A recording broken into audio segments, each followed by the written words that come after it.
Hi, welcome to the Tales of TIC Podcast. Today I'm very privileged to welcome Chris LeMay to the podcast. Chris, welcome. Chris is the CEO of Alliance Technical Group, an environmental services powerhouse. Chris has led the team for many years and has actually grown the business to be an 1,800 employee company. So Chris, welcome to the podcast. It's great to have you. Thanks, Anton. Happy to be here. And, it's really amazing. I cannot believe it's been 25 years already to see what we've accomplished, going from 2 employees in 2000 to over 1,800 employees today. And, as I reflect back to 2000, Jeremy Hutchins and I can still remember us unpacking equipment, trying to put it together. How does this work? Getting extension cords, working out of my townhouse, and just trying to make sure that, hey, we knew what we were doing before we got to the field. We were fortunate in 2001 to add 2 more employees, Stacy Cunningham and Ryan O'Day. And the reason I bring up Jeremy and Stacy and Ryan, I think it says something about our culture. Everybody talks about culture, but with over 1,800 employees, these 3 people are here, and they're in vital roles within the company. As I look at this, as far as how we've been successful, it's been our culture, our focus on people, process, and technology. And let me unpack people for just a second. That includes our employees and it includes our clients. So employees, what I think we've done really well, we've attracted talent, we've invested in that talent, trained and retained, and that's helped us grow 1 employee at a time to where we are today. We've also done a really good job on the client retention side. So we have over 90% retention of our clients, and we have a plus 100% net revenue retention. So, my role in the early business versus today, totally different. For the first 15 years or about, I was involved in every aspect of the business. Today my role is to help our employees drive success and development while executing, our strategic growth plan. Sure. I think you've been quite humble there as well, Chris. So yes, you were maybe a lot more involved at the beginning, but even now, I think, working alongside Alliance, meeting with a lot of the team, it's one thing that definitely differentiates yourselves is sort of that environment that you've cultivated and that culture. But one thing that maybe you didn't touch on was, I think, your involvement even still with people. And I imagine, not many CEOs have a company of 1,800 employees and they know most of their names and, are able to call them and reach out. So, I mean, is that something you were really big on sort of maintaining as the company grows, keeping in contact with all the employees at any level, not just executive? Yeah, that's what I miss. I used to know everybody's name. I knew everybody's initial. And as you hear, we talk about, if it's, this is a people business. Again, whether we're talking about employees or clients, M&A targets, it's about relationships and people. And that's what's so vitally important. That's the best part of my job. With 50 plus offices and 4 kids, it's hard for me to get to all the offices very often, but that's the most important and the most fun part of my job. No, absolutely. And I think, just to take a few steps back, Chris, so I know one of the reasons and one of the things we discussed before, completing this podcast was actually, it's a monumental year in Alliance's career, 25 years. Not sure many people know, or they may have seen you in CEO magazine. I saw that across LinkedIn. So, the important time. I mean, reflecting on 25 years of Alliance Technical Group as we know it, I mean, could you maybe share in more detail, the company's growth? And you mentioned your role roughly, but I think, how you've really helped, expand that division and maybe even where you see the company, maybe going across to or developing into. Yeah, it's been remarkable to see what started as a 2-person stack testing operation and what we were able to figure out as far as, adding clients, figuring out how to be successful, really focusing on that people, process, and technology. And let me talk about process and why it's so important for us today.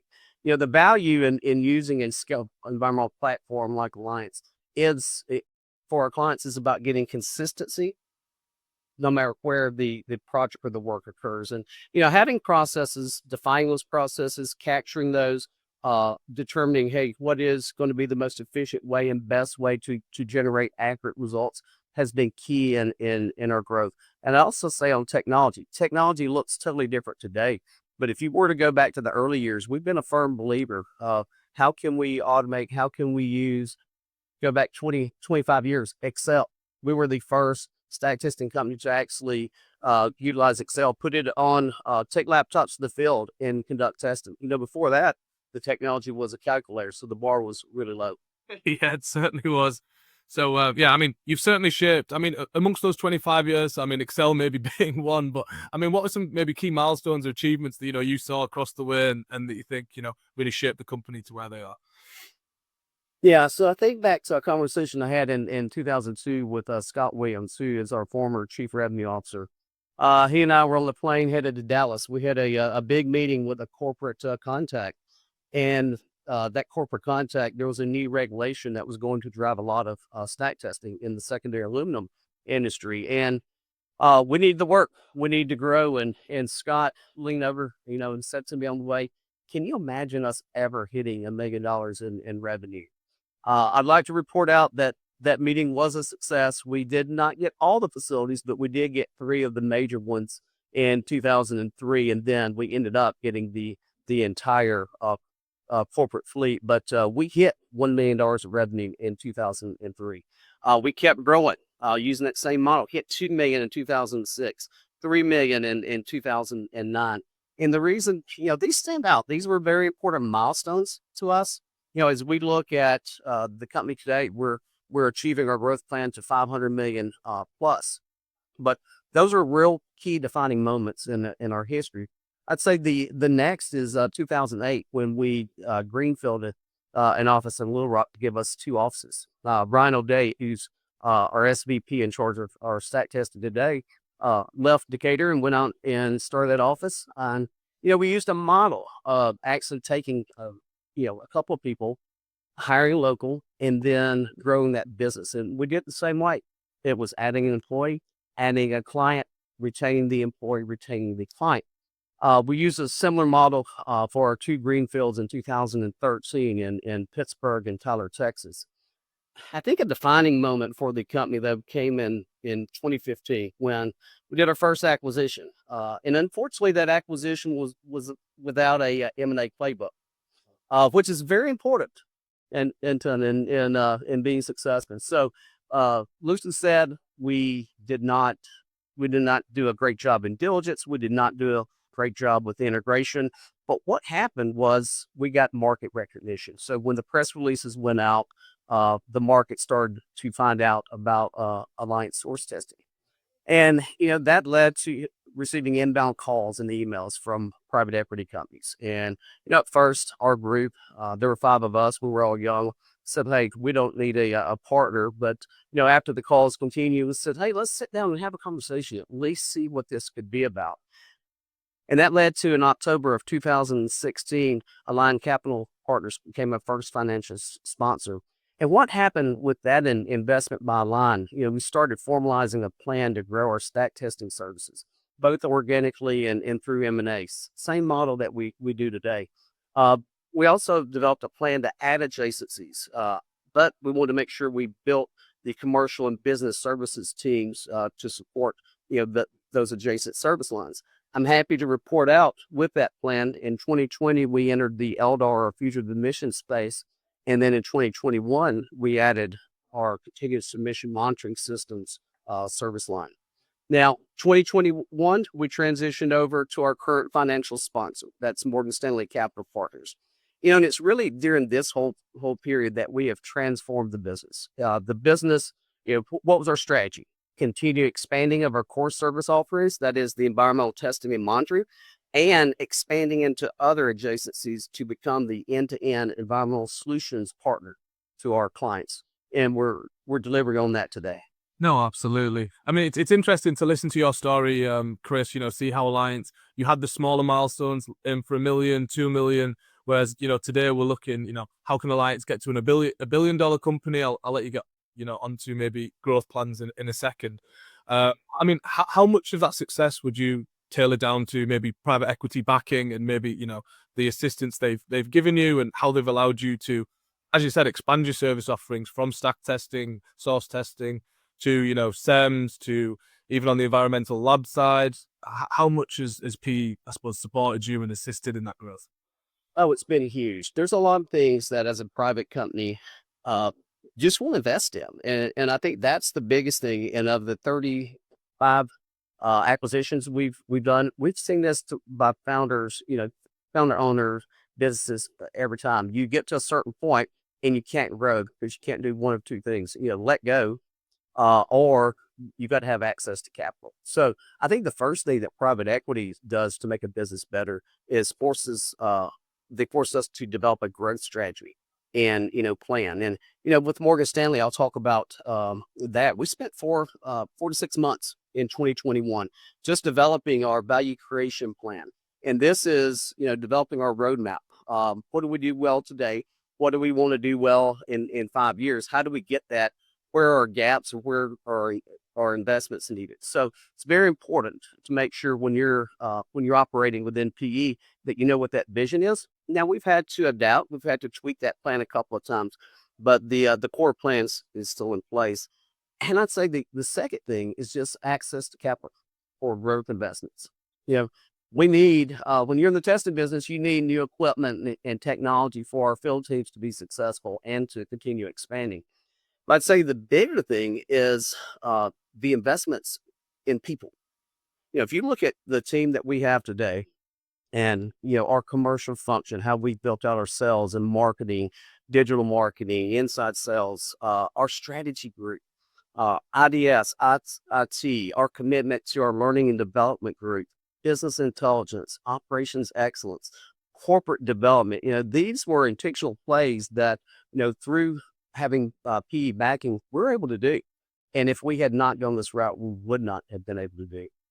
I'd say the third thing with there is just developing and executing the M&A playbook. I mentioned in 2015, that did not go well. Well, private equity's got that figured out pretty well. And I'm talking about sourcing and diligence and integration and just the overall processes that need to execute in each of those. What I'm proud during the Align Capital whole period, they provided a lot of assistance to us. Now, Morgan Stanley said, build your team, build what you need. Don't build it for today, build it for the next 5 to 10 years. And, I'm really proud of that team. And, last but not least, I'd say, what has PE support enabled Alliance to do? Yeah. And I'd start with the number one market share with our on-site testing and monitoring offer, and then becoming a true partner with a seat at the table with most of our global clients. Certainly. I think you've touched on quite a few things there, Chris, and it's a conversation I've had with a few leaders, and I'm curious to hear maybe your thoughts due to, Alliance's, I think you mentioned, was it 35 acquisitions the company's had since existence? How much? Yes, we've got several more lined up for this year too. Yeah, I don't doubt that. I don't doubt that for one bit. But I know, speaking to other individuals, when they're looking at, acquiring companies, integrating, you mentioned culture being a huge part. How much of yourself and the team actually go and look into, the people that these companies have and maybe how much they'd fit into your company culture? So, I won't name names, but certain companies, I know when they acquire, sometimes, businesses, they're acquired and they're almost given, the new company logo, but the cultural differences are quite prominent. Whereas I think with Alliance, looking at the company, it's quite difficult to see, who's been acquired in, who was there from minute one, because everyone shares the same culture, the same ethos. So is that a big thing for yourself? And is that something yourself and the M&A team actually look for when acquiring businesses? Yeah, it is. It's really key. And, if I'm doing a town hall or every time I talk to our employees, it is about people. And when you're acquiring businesses, I preach to our team, and that team has gotten very broad, as I mentioned earlier. But we got to take care of the people. It's people and relationships is what we're acquiring in a services business. So if we get that wrong, and I would love to say, hey, we've gotten it right 100% of the time. We haven't, but we've learned. And, really why we didn't, because people didn't follow the basic processes that we had laid out.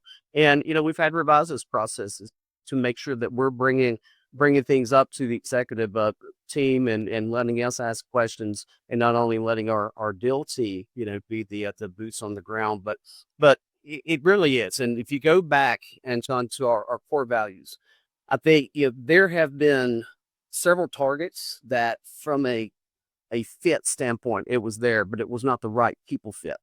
And it's important because we firmly believe in alliance. We're a team. We are a team, and together we succeed. You know, what that means is each one of our service offerings has to have KPIs and has to be successful. However, everybody is rewarded by how the team, how Alliance Technical Group does. We respond efficiently and deliver on every promise. The Alliance Advantage, how can we provide better response and service? And, that really drives not only our external communications and how we, conduct testing and how do we conduct lab analyses and how we report and all the things of our business. And, last but not least, and what I think is probably the secret sauce in our company is we value our team members and reward excellence. I was looking at a org chart the other day, and a lot of these were legacy employees, or say pre-2020 employees, but a bunch of these were employees that came on board in 2020, 2021, 2022, different roles. But as you see where they started in the organization and the path of reinvesting, promoting from within, the learning and development program that, our people team have really grown. It's just amazing what the people aspect and providing opportunities, investing in people, having a great strategy does. But you're 100% right. If you do M&A, you do not take care of the people, you do not integrate, you're not going to be successful long term. No, absolutely. So, I mean, it's clear that, Alliance and yourself, you have that secret sauce in I was going to say the US, but North America with, acquisitions in the GTA region. What's next for the company in terms of growth? So, market leader in probably the largest stack testing company in North America. Is the plans to maybe expand outside of that geography? And do you think it's going to be the same principles that help you grow? If it's, Europe, Asia, I'm not sure what your plans are, Chris. Maybe an exclusive, who knows? No, great question. And I seem to get this question a lot after we entered into Canada with a couple of acquisitions in 2024. Everybody's saying, what's next? Well, let me start by, hey, we have plenty of white space in North America with our core service offerings today for the next 10 plus years. So the addressable market, the opportunities, they're here in the US and in Canada where we're playing now. And so we're really excited about that. We're really laser focused on just continuing to execute our growth strategy for the legacy on-site testing and monitoring. Service line by accelerated the growth of our recently entered in adjacencies. That's lab testing and environmental compliance. But, at the same time, we're having conversations. We're having discussions with business owners, with market experts outside of North America. I won't, disclose exactly where those are, and we're building relationships. Again, what I mentioned with M&A earlier and growth, it's all about relationships and people. So, if or when, we decide to go outside of North America, it will be a strategic decision and a well-defined growth plan.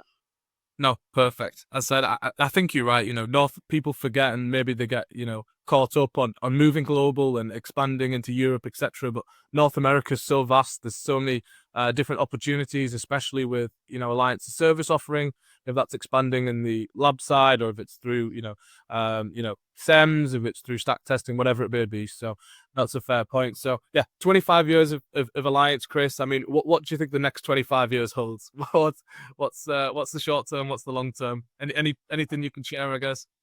I don't know that I'm here for 25 more. I may be if I keep having fun. This is fun to build and go. And so, I'm going to look at this in 5 and 10 year, windows, but the sky's the limit. I mean, what we've proven that we could do, an engineer, an environmental scientist, dedicated to, performing work, doing it well, developing processes, I think is, one more unprecedented stories that, is out in the market today. But, one of the things that we're keenly focused on right now, and this is today, and will be, it'll take us a while to execute the full plan, but that's just, our internal focus on being tech enabled with all of our purpose.